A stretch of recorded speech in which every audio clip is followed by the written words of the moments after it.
የምታዩ ስልካችሁ ወይም ላፕቶፓችሁን ለአንድ አፍታ ተመልከቱ። ዛሬ በእጃችን ላይ ያለው ቴክኖሎጂ ከ20 ዓመታት በፊት መላውን ዓለም ላይ ከነበሩ እጅግ ግዙፍ ኮምፒውተሮች በላይ የመስራት አቅም አለው። ዓለማችን በማናስተውለው ፍጥነት እየተቀየረች ነው። ዛሬ የምጠይቃችሁ አንድ ወሳኝ ጥያቄ አለን። በዚህ ፍጥነት እየተቀየረ ባለው ዓለም ውስጥ አሁን እየሰራችሁት ያለው ስራ ወይም ዩኒቨርሲቲ ገብታችሁ ሌትና ቀን የምትማሩ ትምህርት ከ5 ዓመታት በኋላ ጨርሶ ቢጠፋስ? ያኔ ምን ታደርጋላችሁ? ዛሬ ከስራ መልስ ማታ በምናደርገው ወጋችን በሚቀጥሉት 5 ዓመታት በቴክኖሎጂና በአርቲፊሻል ኢንተለጀንስ AI ምክንያት ሙሉ በሙሉ ሊጠፉ ወይም ህልውናቸው አደጋ ላይ ሊወድቅ የሚችሉ 5 ስራዎችን እና በተቃራኒው ደግሞ ይዘውላችሁ የሚመጡ 3 አዳዲስ እድሎችና ክህሎቶች በዝርዝር እንመለከታለን። ይህ ቪዲዮ ወደፊት ህይወታችሁን እና ምርጫችሁን ሊቀይር ስለሚችል እስከ መጨረሻ አብራችሁ ቆዩ።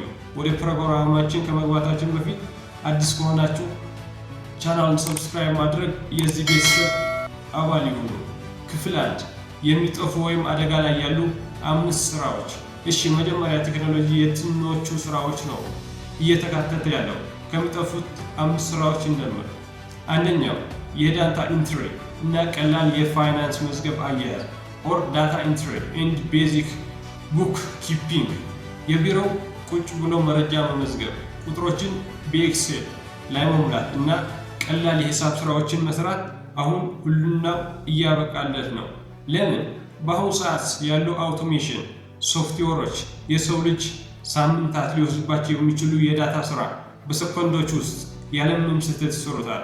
ስለዚህም ዝም ብሎ መረጃን ኮቴ ሴቭ የማድረግ ስራ ሙሉ በሙሉ ይጠፋል። ሁለተኛው የተለመዱ ትርጉምና የጽሑፍ ስራዎች ቤዚክ ትራንስሌሽን ኤንድ ኮንተንት ራይቲንግ፣ ጽሑፎችን ከአንድ ቋንቋ ወደ ሌላ ቋንቋ መተርጎም ወይም ቀለል ያሉ የማስታወቂያ ጽሑፎች መጻፍ ትልቅ አደጋ ላይ የወደቁ ስራዎች ናቸው። ለምን? እንደ ቻትጂፒቲ ያሉ AI ቴክኖሎጂዎች ማንኛቸውን ጽሑፍ በጥራት እና በሰከንድ ውስጥ እና በተለያዩ ቋንቋዎች መተርጎም እና መጻፍ ይችላል። እርግጥ ነው ጥልቅ የሆነ የፈጠራ ጽሑፍ የሰው ልጅ ይፈልጋል። ነገር ግን የተለመዱት እና ቀለል ያሉት የትርጉም ስራዎች በAI ይካተታሉ። ሶስተኛው የደንበኞች አገልግሎት ሰራተኞች ኦር ካስተመርስ ሳፖርት ኦር ኮል ሴንተርስ፣ ስልክ እየደወሉ ለደንበኞች መረጃ መስጠት ወይም በድረገጾች ላይ ኦር ቻት እያደረጉ ሰዎችን መርዳት በከፍተኛ ፍጥነት እየተቀየረ ነው። ለምን?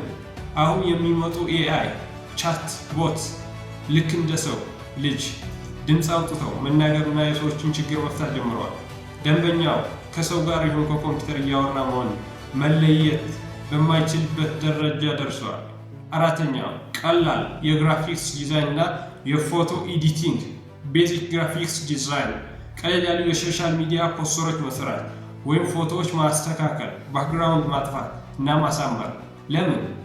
እንደ ሚጆሪኒ እና ካናቫ ያሉ አዳዲስ የቴክኖሎጂ ውጤቶች እባክህ የቢዝነስ ካርድ ስራሉ ወይም ይህን ፎቶ ወደ ካርቶን ቀይርልን ብለህ በጽሁፍ ስታዛቸው ወዲያውኑ ይሰጡሃል። ይህ ማለት ፕሮፌሽናል ዲዛይነሮች ይጠፋሉ ማለት ሳይሆን ቀለል ያሉ ስራዎችን የሚሰሩ ግን ስራ ያጣሉ ማለት ነው። ወደ 5ኛው ቴክኖሎጂው ጽንቶ ሊያሳድርበት የሚል ወይም ሙሉ በሙሉ ስራው ሊጠፋ የሚችል 5ኛው የባንክ ካሸሮች እና የሱቅ ሂሳብ ተቀባዮች ኦር ባንክ ቴለርስ ኤንድ ሪቴል ካሸርስ። ባንክ ሄደህ ብር የምንቀበልባቸው ወይም ሱፐርማርኬት ሄደን ሂሳብ የምንከፍላቸው ሰራተኞች ቁጥር በከፍተኛ ሁኔታ እየቀነሰ ነው። ለምን? ሞባይል ባንኪንግ፣ የዲጂታል ክፍያ ኦር ዲጂታል ፔመንት አማራጮች እና አውቶማቲክ መክፈያ ማሽኖች የሰው ልጅ ስራ እየተረከቡ ነው። ክፍል 2 የሚመጡ አዳዲስ እድሎች እና ቴክኖሎጂዎች። እንግዲህ ይህን ታሪክ ስትሰሙ በቃ አለቀልን የወደፊት ስራ ልናጣ ነው ብላችሁ ልትደነግጡ ትችላላችሁ። ግን እውነታው ተቃራኒው ነው።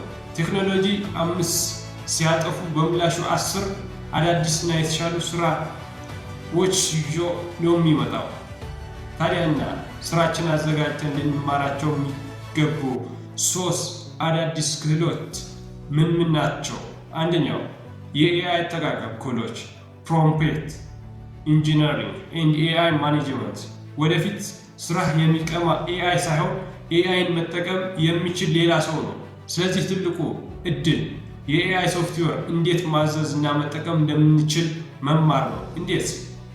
ፕሮምፕት ኢንጂነሪንግ ኦር ፕሮምፕት ኢንጂነሪንግ የሚባለው አዲስ የሥራ ዘርፍ ኮምፒውተሮችን በጥራት አዞ ስራን በብቃት ማሰራት ነው። ይህን ክህሎት ያዳበረ ሰው በማንኛውም ድርጅት ውስጥ ተፈላጊ ከፍተኛ ይሆናል። ሁለተኛው ኢንተርኔት ኦፍ ቲንግስ እና የዳታ ትንተና IoT ኤንድ ዳታ አናሊሲስ። አሁን ባለንበት ዓለም በቢሊየን የሚቆጠሩ ዕቃዎች፣ ስልኮች፣ መኪናዎች፣ አልባሳት ከኢንተርኔት ጋር እየተገናኙ ነው። ይህ ኢንተርኔት ኦፍ ቲንግ ይባላል IoT። እንዴት እዚህ ዕቃዎችን የሚያመነጩ እጅግ ግዙፍ መረጃ ኦር ዳታ ተንትኖ ለቢዝነስ ውሳኔ የሚያዘጋጁ የዳታ አናሊሲስ ኦር ዳታ አናሊሲስ ወደፊት በብዛት ይፈልጋሉ። ይህን ኮዶች ኦንላይን ላይ በቀላሉ መማር ይቻላል። ሶስተኛው የዲጂታል ሚዲያ እና የይዘት ፈጠራ ዲጂታል ሚዲያ ኤንድ ኮንተንት ክሪኤሽን። ቴክኖሎጂ ሁሉም ነገር አውቶሜትድ ሊያደርግ ይችላል። ነገር ግን የሰው ልጅ እውነተኛ ስሜት፣ የፈጠራ ጥበብ እና ታሪክ የመተረክ አቅም ኦር ስቶሪ ቴሊንግ ሊተካው አይችልም። እንዴት? ቪዲዮ መስራት፣ የዲጂታል ማርኬቲንግ ስትራቴጂዎች መንደፍ፣ ፖድካስት ማዘጋጀት እና ሰዎችን ሀሳብ ማገናኘት ወደፊት ትልቁ ገቢ የሚያስገኙ የቢዝነስ እድሎች ናቸው። የዛሬው ቪዲዮ መልእክት በጣም ግልጽ ነው። ዓለም እየተቀየረች ነው፣ እናም አብረን መቀየር አለብን።